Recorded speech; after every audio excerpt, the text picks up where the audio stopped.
Hello and welcome back to the Best Show Ever podcast where I interview people about the best concerts they ever saw in their life. I'm your host, Cam Herdt, and we are back for season 2. If this is the first episode you're listening to, welcome. If this is the first episode you're listening to back in season 2, welcome to the show. We are so excited to be releasing these new episodes for you guys, having new conversations to release to you guys. We have got some really cool week 1 guests here between our first 2 guys. And one of those is the one you're about to listen to right now, is the artist who did all of the art for the second season here. He has done art for Eggy and Daniel Donato and a lot for Dogs in a Pile. He's done stuff for Trey Band. He's done stuff for Goose. He's done a lot of really, really cool art within our scene, and he's just getting started. This week, we got Andrew Sax on the podcast. Sax is such a cool dude. We have become buddies over the last year, getting to see shows together, getting to get out and do some cool stuff like that. But he is just a brilliant artist, and the way that he thinks about art is amazing. I love breaking stuff down with Sax, whether it's at set break of a show and we're both not making a ton of sense, or whether it's on the phone, talking through poster design or, the design for this art or just shooting the shit in general. He's just a great dude. And we get to talking about some pretty serious stuff in this episode. We talk about entering the scene, the Grateful Dead scene, through your folks. I don't think I can have an episode of this podcast where I don't talk about going to a show with your dad. And so that comes up in this episode. We talk a little bit about a couple different accounts that I want to shout out. We talk about some people who he's at shows with, like Long Strange Putt or About Half Past Dead or the guys from No Simple Road. Those are just great folks. Those are people who I've also gotten to go to shows with now, and they've become buddies. If you don't follow Long Strange Putt, if you don't follow About Half Past Dead, or if you're not listening to / following along with the No Simple Road podcast, those are all accounts that you should absolutely get yourself familiar with. They're, Long Strange Putt and About Half Past Dead put out a lot of great merch, a lot of great art that goes into merch and apparel type stuff. Putt's also doing a bunch of great memes, funny levity shit. Go ahead and get yourself some of that. And No Simple Road is just a podcast that I feel like people should be listening to, whether you're just getting into the scene or you've been in the scene for a long, long time. These are folks that just get it, and they're just a good example of kind of how to be and kind of how to talk about some of this stuff. They've been huge mentors to me for this podcast, and so those are all great folks. This season, I am going to dedicate to my uncle, who just passed recently. Within the last 2 weeks here, my uncle Jarrett Baralt. Jarrett was a massive live music fan, and kind of the only member of my family who is also a musician. He was a great drummer, and he was a super funny guy. He was always doing characters. He was always doing bits and had all these little guys that he would do all the time, and like made it very cool for me and my little brother early on to be funny, to joke around. Like for instance, on Christmas he would show up, and Jarrett wasn't bringing a ton of gifts, but he made sure that his entrance was the gift. And so he would put on a Santa beard and a Santa hat and like some like black biker shades, and he'd wear a black t-shirt, and he'd have a big black garbage bag, and he would come into the house as Metallica Santa. And he would be like, Metallica Santa's here for all the good boys and girls. And like he would have like 2 like bootleg Bulls jerseys that were like not official merch, that were like a size XXL that he got off of a truck that was like his buddies or something. And he's like, here you go, you can't return them. And we just thought it was the greatest. He was a legend for a young Cam and a young Kyle Herdt growing up. And it's sad that he's passed. And so this season is dedicated to him. A lot of the stuff that I do, a lot of the characters that I do and the jokes that I make are kind of just me doing him a little bit, acting like he would act about stuff. And so, you guys didn't meet him. You didn't know him. Keep him in mind as you're listening through to these podcasts. Keep him in mind while you're watching my stuff ever. He is absolutely one of the most influential people in my life. And so I will be dedicating this season to him. But enough of that. Enough of the sad stuff. Go ahead and enjoy this interview that I have with Andrew Sax, the artist for this season. But first, here's a little bit of music. We've switched it out. It's not Jesus and Fartfinger anymore. We actually now have the band Loom and their song "What I Mean" as our bumper tune here. If you've heard that song in any of the clips, that's Loom. That's "What I Mean." Look up that song. It's fantastic.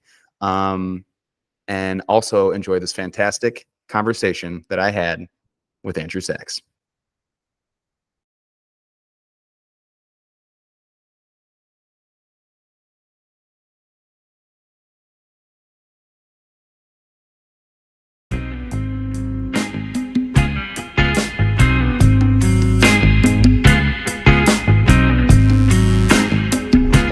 No, it's immediately like, okay, let me have to do bank account math. Let me like figure out the logistics. I feel so incredibly lucky that some of my friends already this summer, as soon as the rumors came out, they booked Harrah's for that weekend, and we already have like 2 suites for the weekend, and that's just one less thing I have to worry about. But you're right, I still have to work to get tickets and airline shit, and it's stress, but like it's stress, but you're gonna be, it's gonna be so good when you get there. It's just, it's gonna be a couple of hoops you gotta jump through first. You got to be feeling like the smartest person alive if you do the like off the rumor hotel booking. I've Oh my never done God. that, even when it's almost guaranteed. I've never done it either, and I just happen to have friends who are wizards. The 2 people this time who made it happen were Sean, long strange putt, encouraging, Mike, about half past dead to pull the trigger, and oh my God, I'm so happy they did it. I think it was like a $50 cancellation fee, which is like, I'd pay that to be wrong, like any day of the week, and now the price is like near double what we got it for way back when. So, oh yeah, It's like, yeah, you guys should do it. yeah. I think it's not. I said I won't do it. Also, Mike had such a fun time at Dick's, but I think he's got to do one more run to like really get on the level with Phish, and so he likes to gamble, so it's like a no-brainer that I can get him to Vegas. Oh, So. dude. Yeah.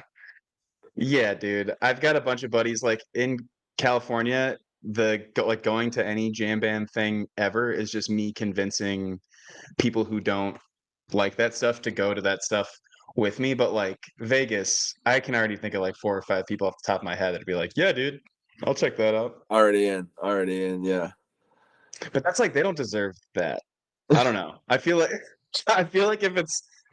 that's not fair. If it's like your first show at the Sphere, that's valid. But there's part of me that like when it's like my buddy in my head, I'm like, you don't get to do that. No, yeah. You haven't put your dues in. You have, but no. I mean, Mike's put his dues in for sure, setting up on Phish Dicks. Yeah. But no, I feel you. So my girlfriend still hasn't been to a show yet, and we're like, it's almost like at this point, it's kind of been a joke that my life is the "My Wife Hates Phish" account. But it is to a certain extent. I mean, it's not like a willful, like not wanting to go. It's just like been waiting so long. How do you choose the first right show now? It's like, when do you even begin? So I mean, having thought about it a couple of times, I've had come to the same conclusion that you have, that Las Vegas is not the right show for her first time. It's sensory fucking like overload, nuking your brain. Like, I don't think anybody would even like. Your first Phish show, you're already trying to like put together like what the fuck's going on anyway, and now you're trying to do it in Las Vegas with Chris Kuroda and all of the other, I'm sure, graphic designers that they're gonna like make ridiculous things to like make the inside of the whole thing an experience. Like, I don't know, it's something that you can't miss if you're a Phish fan, I feel like. but it might be too much for your first time. It's just.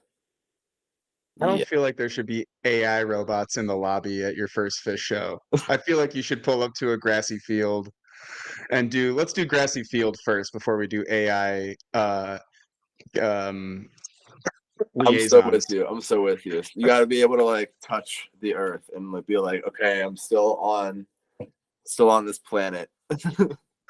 We're starting to sound we sound like old we sound like old. You shouldn't be going to your first show and having AI robots at the show. I mean, my first show was a grassy field, okay? I feel like you got to fucking take acid and play frisbee. Play frisbee on acid, man, and then you'll get it.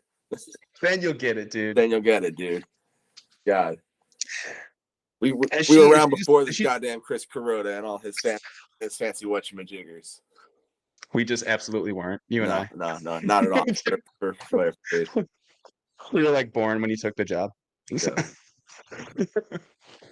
I only recently like learned the story of how he got the job, or I guess like I don't know how accurate the story I heard is, but like the bastardized version, I guess. But basically, that the guy who he was shadowing just kind of like stepped out for a cigarette break, and he got to like do a song, and someone told me it was like a Colonel Forbin's, it might have been, but I'm trying to remember if that's correct or not. But anyway, after the show, Trey was just like, who was doing the lights for that song? And like the guy was like, me, and Trey was like, you're the new guy, and like he just became the new guy, and he learned on the fly. And I mean, obviously we had been training for a little bit, but a sig break is all it took the other dude to lose his job at that point, which was just like sick. I know, but like Trey saw Kuroda do his thing, and it was like I guess next level at the time. And I mean, it's still next level every time I see him. That's one thing that is like every single person who I take to Phish for the first time who isn't immediately blown away by the music is like, well, the lights were pretty cool. It's like that's right. It's like immediately the other takeaway that they could do. The whole thing moved. I wasn't expecting that to happen. Like. So that wasn't like preset, was it? I feel like he like was kind of doing it along with them. Yeah, like, right. Yeah, man. Yeah. It's like it's your moment to. It's almost like when you're watching Lord of the Rings and you get to call out where Aragorn broke his toe. It's like that's why they call him CK5 because he's the fifth member of the band. And then the person that you're telling that to inevitably thinks you're the coolest person alive. They're like, "Damn, that's sick." Yeah, it's really cool. I like the fact that you know that is wild. And then every single person who overhears you from a mile away is like, oh, yeah. Right. Yeah, the guys behind you are like, Jesus Christ. Oh my God. Yeah. Man. Well, I can't wait to see you soon, dude. We're about to go see a show together, but I wanted to squeeze this in before I saw you. I wanted to talk about your sick year of shows that you've seen and potentially some of your other shows too. Yeah, it's been a year. I thought last year was crazy, and then I did even more shows this year than I did last year, and I'm tired. I gotta say, I'm feeling it. I'm feeling beat, but like, there just keep being more shows ahead that I'm like, well, that's gonna be a good time. If the pattern continues, then I know I'm gonna have fun that weekend if I just do the things to get there. So I end up continuing to do it, and it inevitably continues to be a fun time. And I keep seeing all my close friends. So I don't see why I would stop. I just continue to keep pushing, man. It's a good time. Yeah, dude. 2023 was just a fucking good time, start to finish. I mean, it was just kind of like reviewing my year shows with my brother too, and we were just like, man, what a fucking year. But before we get into this year or potentially any more recent shows that you've seen, I always like to start off with your first and your worst show. So what's the first concert you ever saw in your life? Okay, first concert I ever saw, just not jam band, just anything ever. I can't remember what year it was, but I was 13 or 14, and my dad took me to see the Rolling Stones when they came through Philadelphia, and it was a really fun time. But it was also like, I don't know, it was a moment in my life where I wasn't sure what kind of music I was into, so I almost I just assumed this music was cool, and it is really cool music, but I kind of had to like rediscover it on my own before. I mean, they played the same set list 2 nights in a row, and we went to go see them both nights. And Okay.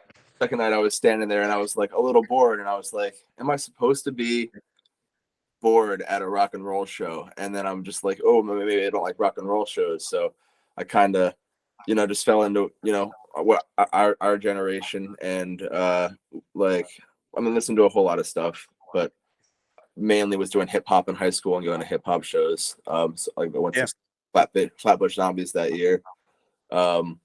Went to Made in America, and Kendrick Lamar, Travis Scott. Like that was the hype of 2014 through 2017 for me. But I also I started going to Dead shows with my dad in 2015, just because I don't even know how much of it was like my idea versus like I knew my dad was a Deadhead back in the day, and I was like, well, this seems like it's a fun thing to do, but I wasn't really like on the bus. I didn't get it. I just was like, this is an excuse to smoke weed and kind of get away from the shitty institutions of school. And my dad was like, he worked for the city and was very like straight edge about everything. And when my parents first caught me smoking weed, it was like the end of the world.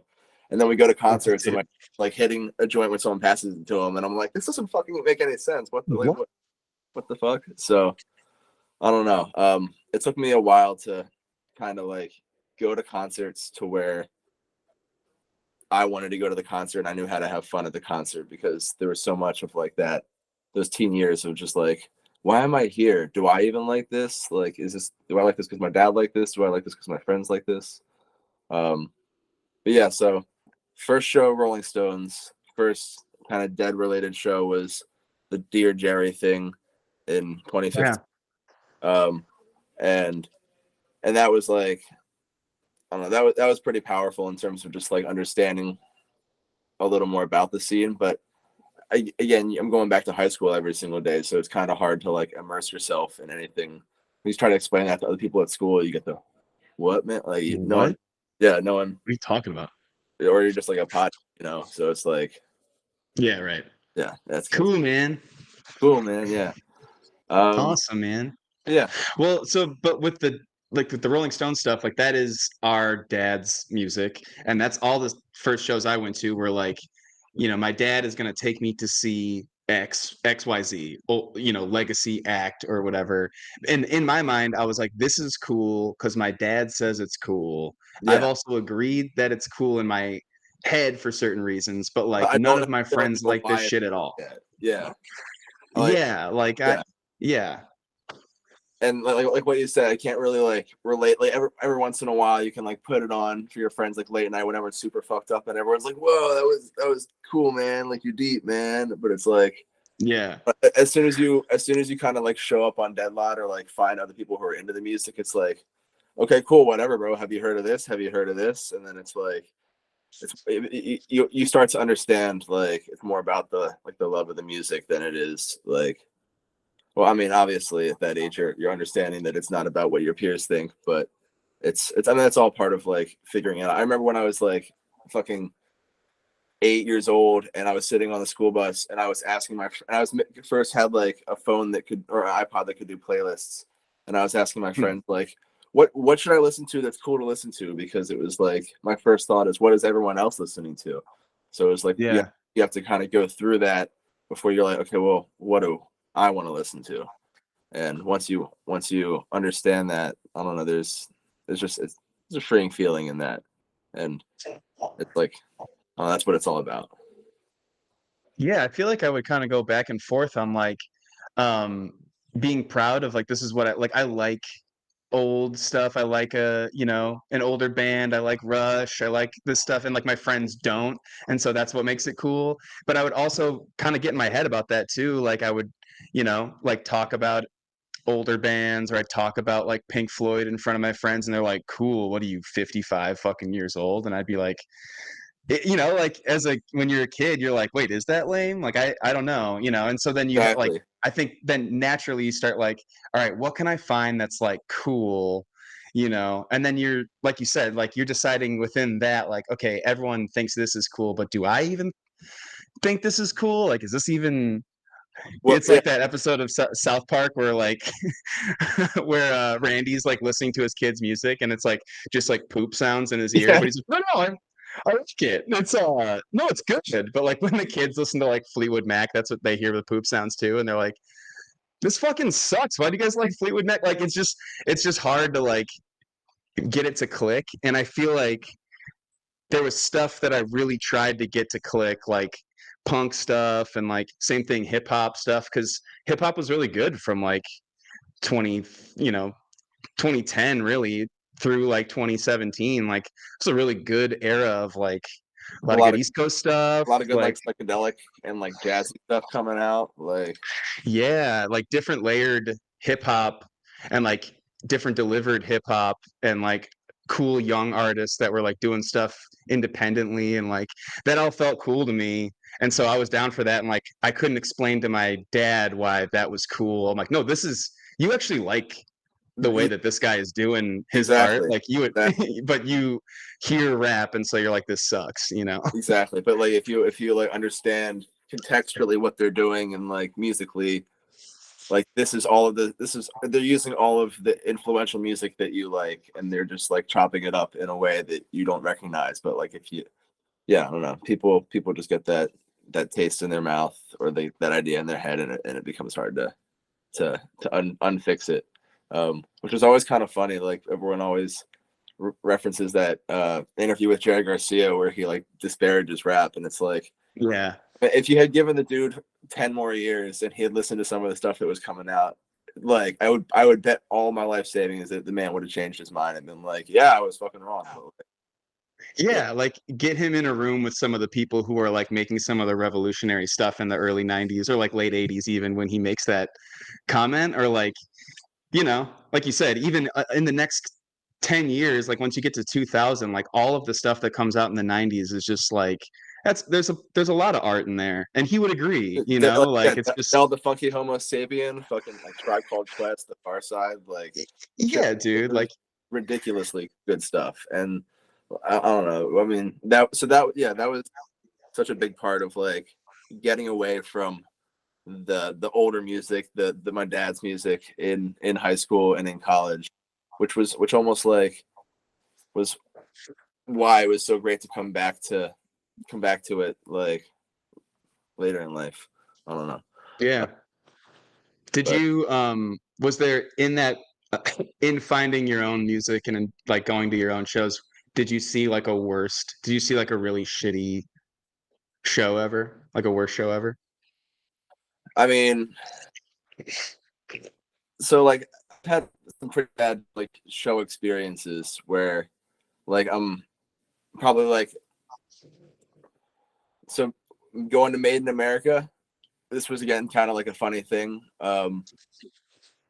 We're 17 years old and we're thinking music festival and we're like thinking Woodstock. So we're like, oh yeah, we'll take some acid. And it's like for Made in America is 100,000 people in downtown Philadelphia in the middle of July.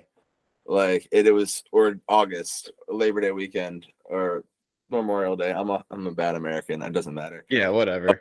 The one that's in the end of the summer where it's hot and it's fucking hot as shit and we're tripping really hard and like so it's just the three of us and before we realize it's the two of us because one of our friends like bugs out and has to leave.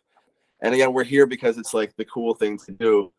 The whole time I'm like, now I realize I'm like, I would just rather be sitting on my couch smoking a bowl, watching cartoons and like tripping the way I was like comfortable doing it back then. Or like anyway, we're just like in crowds of 100,000 people or maybe 50,000 at a time. Like there's no water. People like it's all underage people just drinking way more than they can handle. Everyone's blacked out drunk. Yeah, dude. Like people on psychedelics. I mean, maybe people were rolling, but like very quickly we realized this was like not the peace, love, community experience. It's like everyone's in line for $18 beers kind of experience. But Right. it was like a fun learning thing in general, but I just remember like coming home from that concert like, what the fuck was I thinking? Like that was horrible. And so I can't even tell you the amount of like pop acts that I was just like in crowds for, because that's where the crowd of high schoolers that I was friends with was walking to, that I was just like, it was a learning experience. It was like in those moments I was like, okay, I'm not here for me. And it is very clear about that right now, because I am having a shit time and I don't like what the music that's going on, and I am still here. So yeah. And so I guess my other worst show, and this is the one that I originally had written down, so I'm gonna speak on it. My dad had started having a problem. Well, so my dad had a heart attack when I was in high school, and he survived and was okay. But after that, he had a hard time like slowing down at shows and not drinking and smoking as much as he used to. So the very first show that we came back to together, where that was like a scary thing, was the Dead and Co at BB&T Pavilion in Camden in 2018, and that was the show that got rained out. That was like not a fun time for anybody who was there. But so halfway through the first set, my dad just kind of like lays down in the grass, and then he starts like, I'm like, all right, well, my dad's just too high. It's like whatever, and then he starts like shaking, and he keeps like doing the thing. Well, I'm fine. Just leave me alone. Have a fun time. I'm fine. But it's like I took mushrooms, and now my dad's just kind of like kneeling in the grass. People are starting to come up to be like, you should start to take care of your dad. And I'm like, yeah, maybe I should at this point. You know, we had a weird relationship, but at that point I was just kind of like ignoring the situation. But so right at that moment, the rain like comes and the whole show scatters and everyone goes for cover because it's really bad. So I kind of like get him over my shoulder, and I'm 17 years old, carrying my dad out of a dead show, and he's ultimately fine. And he didn't end up having any sort of serious thing. He just smoked weed and didn't eat food all day because parents, what are you going to do anyway? Yeah, right. But so it was just like, I don't know, in that moment I was like, oh man, this whole scene is just hedonistic. It's like, this is my dad's scene. I don't need to put more time in here. Like that whole, like I was stoned and being like, why am I here? I'm here because of my dad, and now I'm carrying my dad out of here. Like I don't need to be here. So that was kind of like my worst show, definitely my worst Dead and Co show, or jam show in general, because it kind of like just a bad experience. It turned me off to it for a little bit, and also definitely like put a weird thing between me and my dad for a little while, which we've since gotten over. And I'm really proud, because actually on Europe tour, my dad was in UK for a little while, and I got him to come to his first Goose show and his first Billy show, and I got him to do it. And he had a really fun time. And yeah, cool, man. And it's funny because he was actually expecting to like Billy Strings more than he would like Goose, but he liked Goose more than he likes Billy Strings. And wow, it was kind of like, I wouldn't expect that, but you never know. I might have just been that show for the night. But anyway, just as a fun like positive to like end on the dark thing. But the little button at the end, that's nice. Yeah, thank you for that. Yeah. Yeah, no, I mean, that's great. And like, you know, my family has had like, you know, health issues pertaining to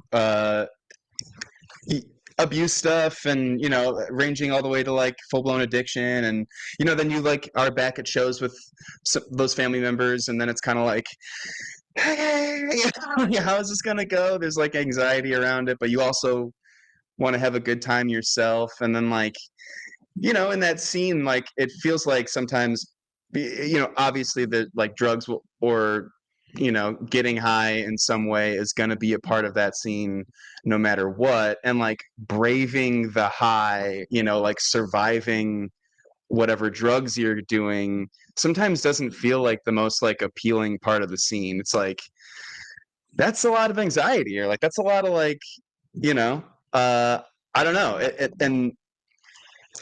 It's hard to say that like I'm going to responsibly take drugs at shows, because you just never know when something's going to like get away from you, you know, like he's just smoking weed and not eating, and then kind of the nature of the music that's being played in front of you. You never know which song is gonna turn into like a ridiculous jam that turns into like something weird. Like that's the nature of just kind of living in the moment, which is why I have so much respect and so much like gratitude towards the people. Every single time like I see people with like the one show at a time or anything like that, it's like like never give anybody a hard time. Buy somebody a water. Like always, yeah, dude.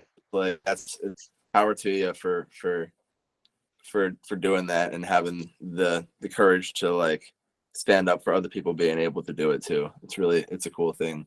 It's just funny because every single time my dad's done a show sober, he's like, damn, that's great, I should do that more often. And then like in order to happen, I have to like lead him to the show, like, all right, no beer with dinner, all right, we can smoke at set break, right, good, like but you know if like, you're good. just because we did it once doesn't mean you're ever out of the woods. So right. And I'm working on that myself, trying to do more sober shows because I definitely like to get out there and out of my mind. But like, you got to remind yourself that it's not like so many people call it like such a chemical culture, and like, you know, it is to a certain extent, but you also have to be able to appreciate it just on a flat line too. Because if you're just going to every show and getting blitzed out of your mind, then you're like, oh my God, am I just going to shows or am I just getting blitzed out of my mind? And then, yeah, dude. Yeah. And I feel like I mean, no duh, it can make the experience more special, you know, to be a certain level of high or you know, whatever it is for you. But like, that's not why the show was sick, you know, like, and I run into this a lot of times with people on these episodes. They're like, can we talk about drugs on this podcast? Because drugs were kind of part of the show. And like, yeah, I mean, 100%, like it's a part of the experience, or it's part of like explaining, you know, how something was so cool. But or like, the certain it isn't mindset they're in for a specific moment so that other people understand who've been there. Like, right. Totally. Context.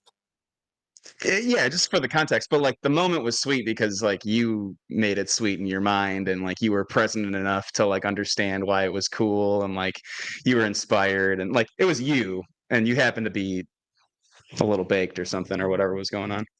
Do you get high when you do art, or do you? So yes and no. I mean, I kind of have not been stoned on weed since high school, and I'm working a little bit. I've stopped with the dabs, and I'm like just vaping weed now. But so to say I'm ever not high while doing anything would be like a lie, technically. Yeah. But it's like a certain baseline. I don't get like really fucking like out of my mind before I draw. The only exception is like sometimes late night after a show, I'll have had like an idea or like a vision of something that I wanted to draw during the show, and I'll sketch it out while I'm really stoned. Like an example of that would be I couldn't think of what to draw for the Donato Eggy like collaboration piece. And it's a great piece, by the way. Thank you, I appreciate that. Yeah. It was like a real quick turnaround, and I was still in Europe, and I had to get something back. And while we were at Goose Night 2 in London, Maddie was like, you should just do like a cowboy hat with all these little creatures on it, which isn't like the exact direction I went with it, but I immediately was like, oh, I can do the words Eggy wearing a cowboy hat, and then I can put some little creatures on it. So it's like it's halfway her idea, and I won't not give her the credit for that. So thank you, Maddie. But I kind of like just like was at the Goose show, and I kind of just sometimes you can just like see things in the lights, or I sometimes I see things in the lights, and I know it's like my brain doing the thing to see it.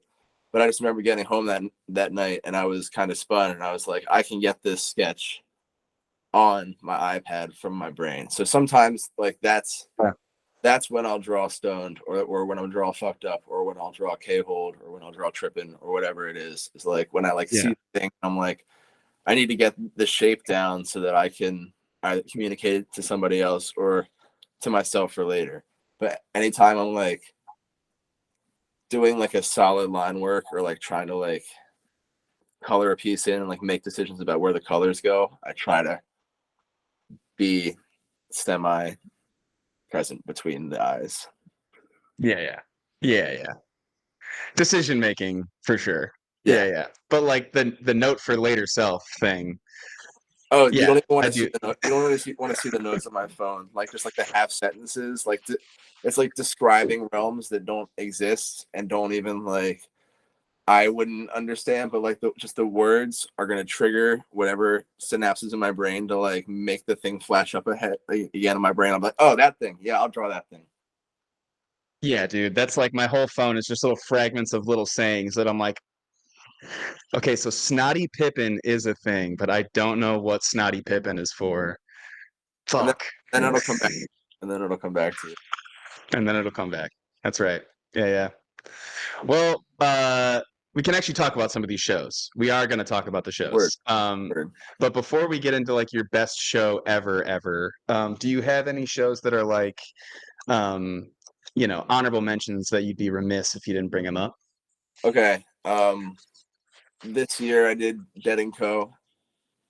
At Playing in the Sand with Maddie, and it was like I've had shows that are like a better adventure or like a more of like an experience, but just in terms of total luxury, like just the perfect environment for a show and the perfect weather and like the perfect experience.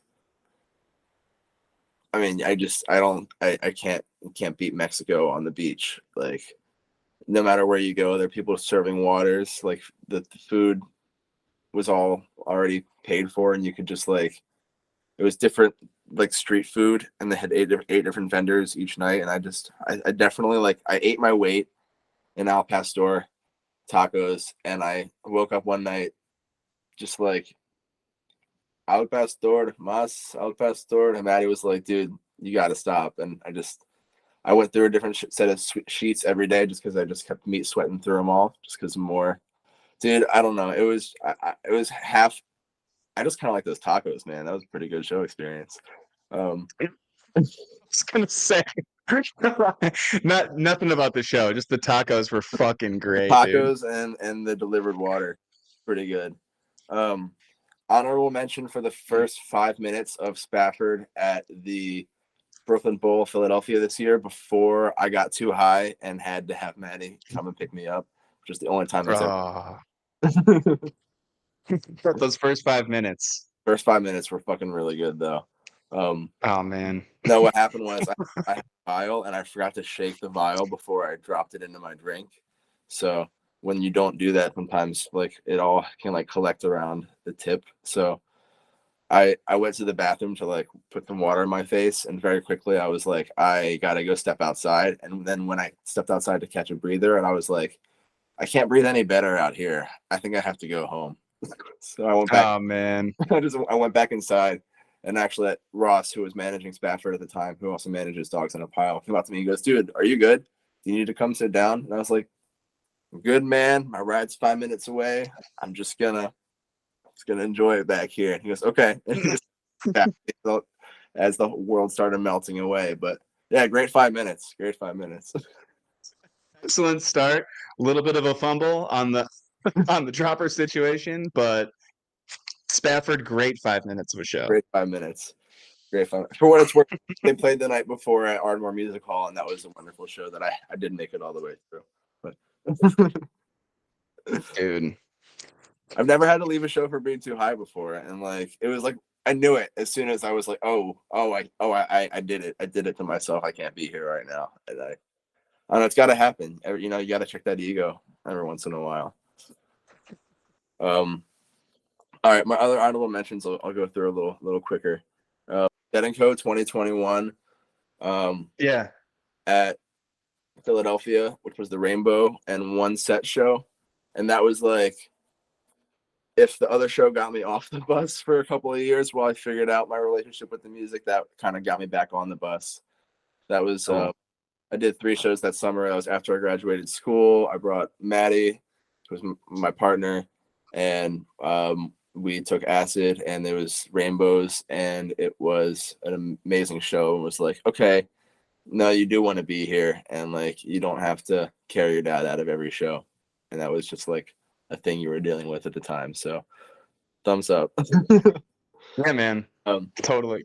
Yeah. And so the next year I started like making stuff and coming on Deadlot as like a creative aspect of it too. So that definitely credit that show as being like, oh damn, I should actually do this. Other mentions this year specifically, Goose Madison's show, because it was one ridiculous and is still a show I like to go back to and listen to. It was ridiculous. They opened with Switchin' and they had a sweet Madavon, but also it was the show I did the poster for. So that was like, it was cool to be at a Goose show and look at the wall over there and be like, I drew that thing. That dude. So So that those was, guys flew you out for that show because you did the poster, or they gave me tickets. I flew myself out there. sick? But Sean and Mike came with, and did Yuri come with too? If Yuri came with and I'm forgetting, I feel bad. But the homies came out to support for that one. And then other Goose show from this year I got to call out would be the Asbury Park from this summer. Yeah. The fireworks, and that was pretty cool. And I know Sean called that one out on his episode with you, so I'm also saying it. Hey, it's worth being talked about again and again. I mean, Arcadia with the fireworks and the creatures with the fireworks. It was pretty cool. And last honorable mention would be Dead & Co.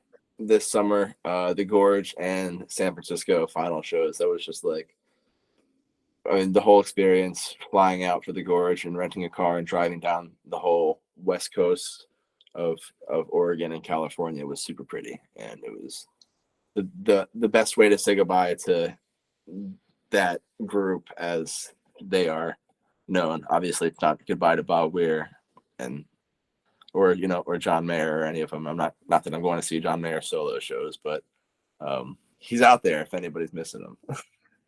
that was a special weekend, though. It did make you kind of feel like, oh no, you can't, you can't end this now. Not now.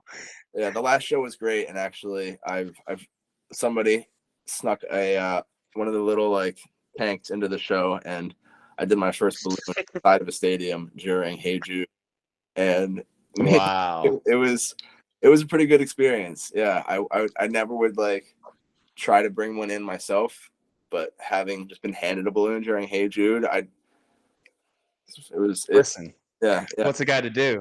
What's a guy to do when you get handed? Na. Dude, when we were at the Greek, we saw some dude bring a tank in, and like that's such a little venue. It's like 7,000 people, and there's like a tank on the floor. I'm like, how did you get this in here? And we saw this older dude who was like probably our dad's age, like just like ripping a giant balloon standing up, and then later we're like leaving the show, and he's leaving the show right in front of us limping. We're like, oh no, we didn't see the end of that balloon. We didn't watch. Neither did he. No, he did not. Yeah, I mean, super special weekend of shows, and then like, yeah, being out here on the West Coast, like I'm also not from out here, and so sometimes it just feels like, you're out in this like very epic situation in California, seeing the Dead, and just adds to it. Like when you're traveling super far away. But can I guess that your best show ever is even further away? Does it come within your most recent trip to Europe? It actually does not. No. Oh, okay. But I mean, I thought about it, but there wasn't one Europe show that was like the best show of all time. They were all like, it was a collection of 9 out of 10 experiences. You know what I'm saying? Fuck yeah. But Very cool. I can't, for the sake of recency bias, place them over the show, which I know for myself is a 10 out of 10. Man. And what show would that be? That show, and I by no means say that this is the best show that this band has ever played, or that it is even the best show of this particular run. But to me, my best show ever was Phish at Madison Square Garden this summer, night 4, August 1st, 2023. And that is I'll go through the set list really fast just so we all know what happened. The first set Oh was, yeah. it was Ghost, Reba, Funky Bitch, Jerry the Mule, Broken into Pieces, Wolfman's Brother, I Am the Walrus. Yeah. And then set 2 was Sample in a Jar, Kill Devil Falls, Golden Age, Shade, Sneakin' Sally, Twist, Yem. Man. And then the encore was Wilson, Sanity, David Bowie, Character Zero. Good Lord, dude. What a show. I know. So, That whole week blends together for me. So thank you for actually saying what the set list was. Because sometimes, no, it's you tough. know, I feel like I've already played like set list scramble a little bit, or just like I've misremembered different nights, and I like you said, it was all one long night anyway. yeah.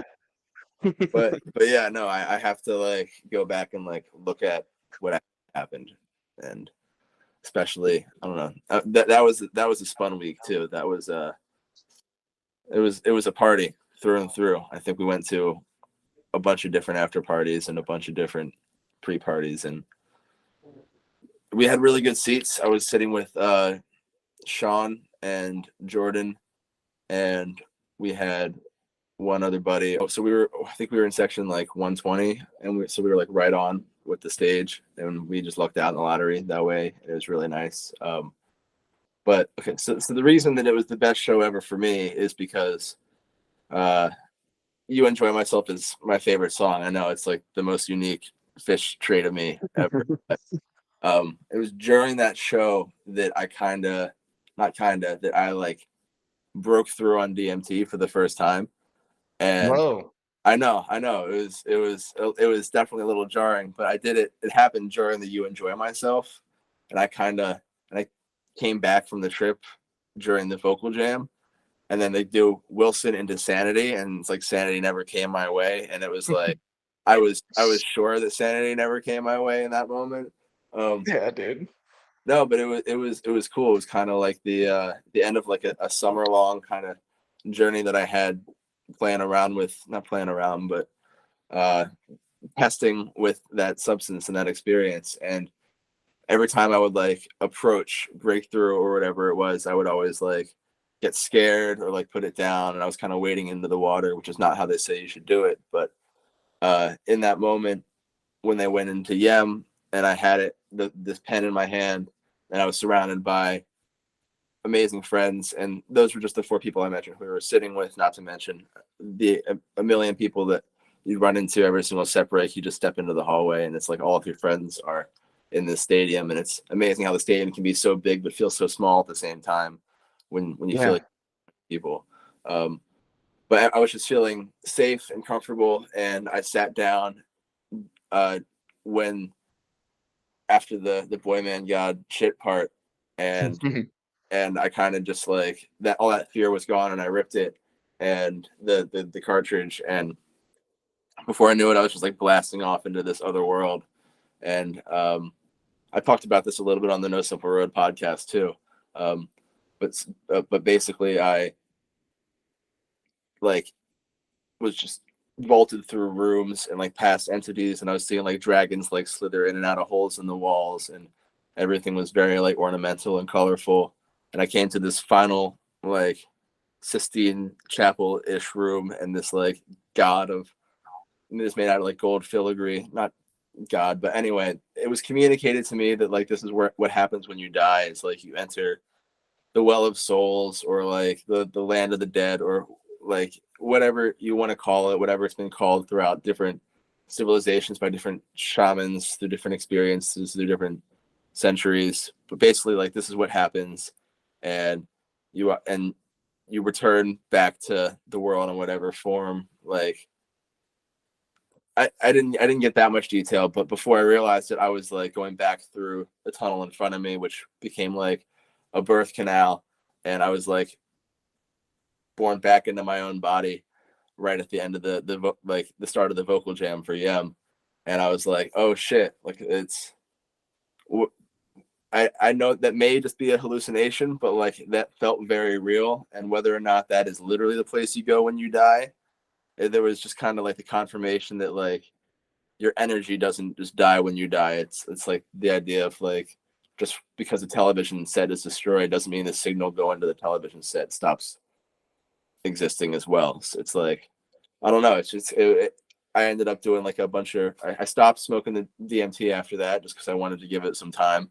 I did like a bunch of research and reading and stuff like that. And my experience ended up being like pretty common with like a lot of other people's and like Eastern philosophies and ways of thinking. And I don't know, it just kind of changed my perspective on a lot of things from that. And I don't know if I would have been able to get to that space if it wasn't, one, the music that Phish was creating in the first place, especially given that I knew the history of that song and like basically Fishman and Trey just doing psychedelic escapades through Europe while they were at UVM or at Vermont in the 80s. So them just being free with their spirits kind of gave me inspiration to kind of be free with my spirit. And I was like, oh, this is what this song is all about. Technically, I guess. I don't really know. I mean, I guess more boy, man, God shit, you can interpret that as like an ego death kind of thing. I don't, a lot of thoughts that were all happening at the same time, but it was just kind of a cool, I felt like more connected with the music and I felt more connected with the community being the other aspect, is that I felt so safe with all the people who were around me. And I didn't get sick or anything. I didn't end up, I don't believe I disturbed my neighbors. Nobody said anything to me about it after the fact. But just the fact that I felt like if anything had gone wrong, my homies had me and that I wasn't in like a not safe space. And like you said, sometimes the shows can be about testing yourself a little bit. And part of it is like pushing yourself and your boundaries and seeing how far you can go and that kind of thing. And obviously not, getting too fucked up at shows and not just like turning into a zombie that you, like, again, like having to carry my dad out of shows. But there is that element of like, it doesn't always have to exist. But in that moment, I found what I was looking for, whatever that was. That I guess was like the journey that a lot of us feel like we started on the first time we took acid or the first time we took mushrooms. Like there's more, and I don't know what more is, but there's something out there. And it's like, the something out there is and always has been within you. And I know I'm getting a little woo-woo wishy-washy with it and everything and all that now, but basically, yeah, I've lived my life differently since that show, and I credit the show itself and the whole experience and Phish. And yeah, so that's the best show ever is that one. Also because it is great show. It's so funny to think of you having that big of an experience that you just described, and then like the group of people that you're with are like, so what do you guys think we're gonna get for the encore? And you're like, I just saw where we die, dude. I don't know. I'm really hot and pouring water in my head. I'm like, yeah, encore. Yeah, dude, totally. Yeah, what just happened?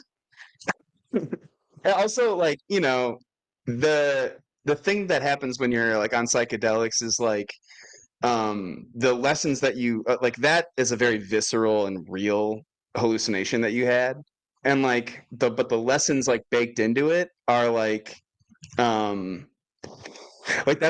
stuff that you could have learned along the way, like, but it's when sometimes it just makes it so clear. Like you're sitting at a show, you are on whatever you're on, they launch into a song that like strikes a certain feeling in you, and then like for whatever it is, like you just, all the switches inside of you that are like turned off of like, we can't receive that, like they're all turned on, and like you're like, oh, I get, like, okay, like instead of a feeling, it becomes truth. Yeah, right. And you're like, I always understood this. Now I'm like, now it's a part of me. Now it's like, yeah. I've seen it in a new and different way, and like, and then you try to explain it to someone. You try to like talk about it to people, and it's just like people do the thing that you were saying earlier of like your friends in high school who like think you're like a stoner. They're like, right, man, totally. And it's not anybody's fault. It's just like they're not in a place. They didn't just go through the same subjective communicate that to somebody. Yeah. Yeah. And you're like, I don't know how to explain to you the relief I feel about what's going to happen to my energy based off of this experience that I just had, and that I like know that I'm going to be okay on this cosmic level. And that's changed me. And I can't explain that to you. And someone's I'm like, sorry. Great, I'm glad that you have a better relationship with your own mortality. Fucking, that helps my taxes. How? Yeah, dude. How does it hit the bottom line? Okay. It's not going to do anything for Q1. No, I just, for real.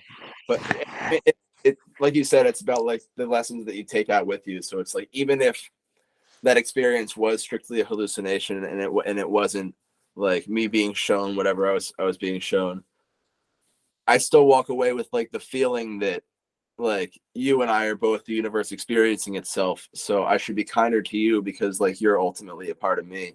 And it's like whether or not that comes from a hallucination or whether or not, if it makes you be a nicer person, then you're just a nicer person. So that doesn't matter. yeah, exactly. Right. And like like that is something that's going to be a through line for like so many things for you is like, you know, like that's the deepest existential worry is like what is going to happen to me. And so like that's going to affect like all of the other little like small insecurities in your life, all the other like worries and stuff. But it is so funny to me that you are having this profound experience with potentially the other side, and right behind you there's probably a guy like, he's fucking flubbing this yem, dude. You're right. Turn Mike up. I can't even fucking hear Mike, and you're like, you're in the well of souls. It's just like, it's so funny to me. Or like some guy would argue with you that wouldn't be the best show ever, and you're like, yeah, man, I don't know, you missed part of it, I guess. Yeah, you didn't do that thing Karuta was doing in my head. Yeah, and it's cool, and like you realize that you've allowed yourself to get to that place, because it is just hard sometimes when you're like you're in New York City and you're in a big venue with a lot of people, and there's there's people that you don't know sitting around. There's like a lot of different ways that can like fuck up you getting to that place. It's not like just the amount of DMT you took. Like I could do it sitting in a beautiful field surrounded by my friends at the gorge. So it's like, if you can't do it there, I was feeling like discouraged. I was like, I guess I just can't do it, man. I guess I'm just bad. Just bad at DMT, man. But no, that's like exactly what you're saying is like half of getting there is like the courage and like the letting go. And it's like, in order to get to a place where I could let go, that's the power of it being the best show for me. Yeah, man. And that is good company. Good company. That's good company. I think Connor was with you too. I believe this is the exact moment that Connor talks about and Putt talk about on their podcast, on their episode of Best Show Ever, where like Connor comes in right where the yem starts. Did I call Connor Andrew earlier? I fucked up.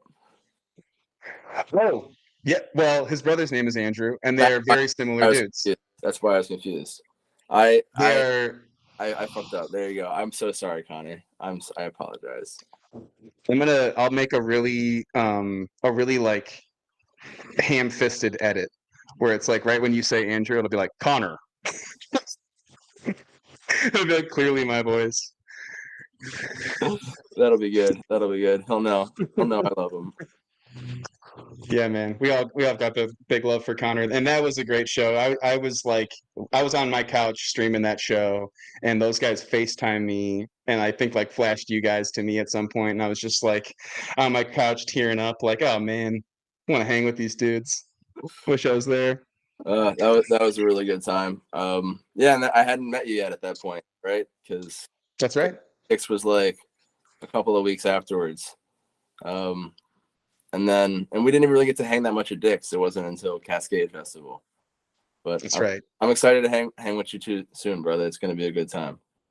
We got good times ahead. This episode will come out after that happens, but We've got good times ahead, and I'm stoked to see you.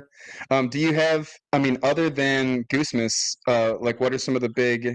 Do you have anything that you want to like plug? Any stuff that's coming out? Like, I mean, I guess I kind of just always got things trickling out over at somesaxyart.com yeah, on Instagram, some saxy art.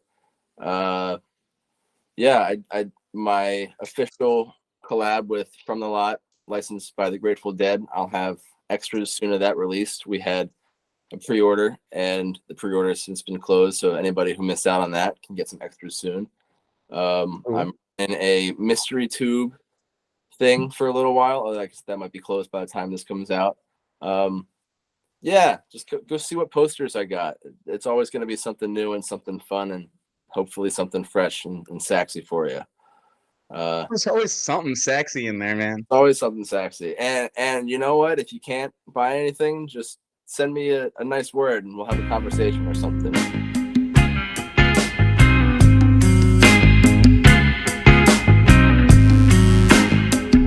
And that was my conversation with Andrew Sax. We did end up having a good time at Goosemas. That interview took place right before Goosemas weekend. He was coming off of Europe with Goose. We were about to go see Goosemas in Hampton, Virginia at the Coliseum. And we had a friggin' blast. And it was awesome to have Sax on in between there to kind of chat about his year and his experiences and all that kind of stuff. Talk a little bit about that DMT experience and what that's all about. I let Sax talk about that because I haven't done it. Never done it yet. Not saying I'm not gonna. Not saying I'm not scared, but he has really been able to talk about that at length. Like I said, he talks about it on the No Simple Road podcast. So check that out as well. But just thrilled to have Sax on this season, and thrilled to have him kind of open up the season. And so we've got another episode out right now that's live that you can go hear. It's with Torrin Daniels from Kitchen Dwellers. They just put out a brand new album called Seven Devils that is out right now.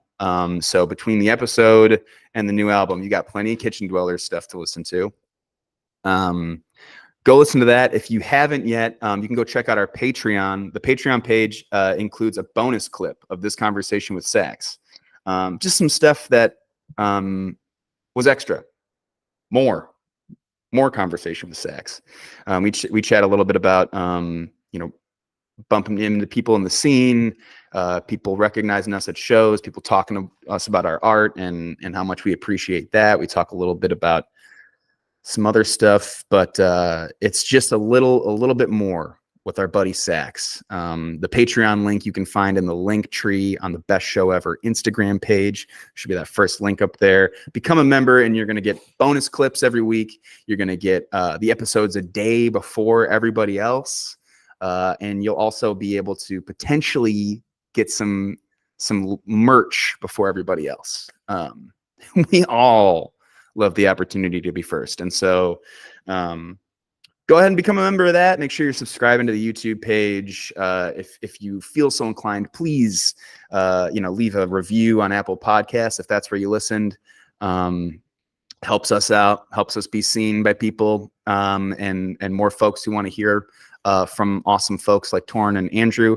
Next week is a very, very special week. We have got a pretty Goose-centric week going on, between an episode with Brett Duncan from the WTED radio crew, and then we've got Rick Materatunda and Peter Onspach from Goose. On that episode, I'm very, very excited for you guys to hear that conversation. It is awesome. We talk a little bit about Cotter Ellis, their new drummer. We talk about obviously their best shows, and getting to interview those guys together was super cool. They're a bunch of friggin' goofballs over there. So definitely check that out next week. And if you want to hear it a day early, make sure that you're on that Patreon page. But until next time, guys, have a great show.